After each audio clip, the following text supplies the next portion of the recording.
தமிழ்நாட்டு ஊடகங்கள் சீமானை புறக்கணிக்கும் நிலையில் நாடு முழுவதும் வாசிக்கப்படும் பிரபல நாளிதழ் டைம்ஸ் ஆஃப் இந்தியா சீமான் பற்றி ஒரு ஆர்டிகல் வெளியிட்டுள்ளது. 2025 ஜூலை 10 அன்று மதுரை சிவகங்கை மாவட்ட எல்லையில் உள்ள வீராதனூர் பகுதியில் நாம் தமிழர் கட்சியின் உழவர் பாசறையின் சார்பில் மேய்ச்சல் நிலம் எங்கள் உரிமை என்ற தலைப்பில் ஆடு மாடு மாநாடு நடைபெற்றது. இந்த மாநாட்டில் சுமார் 2000க்கும் மேற்பட்ட கிடை மாடுகள், செம்மறி ஆடுகள், எருமை மாடுகள் உள்ளிட்ட கால்நடைகள் மாநாட்டு திடலில் நிறுத்தப்பட்டு ஒரு பிரம்மாண்டமான காட்சியை உருவாக்கின.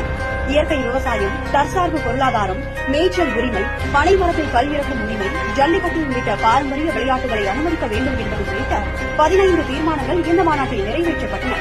அந்த மாநாட்டில் சீமான் ஆடு மாடு மேய்ப்பது அவமானம் அல்ல, மாறாக வெகுமானம் என்றும், திருமால், கண்ணன், இயேசு, நபிகள் நாயகம் ஆகியோர் ஆடு மாடு மேய்ப்பவர்கள் தான், இதில் அவமானம் எங்கே இருக்கிறது என்று கேள்வி எழுப்பினார்.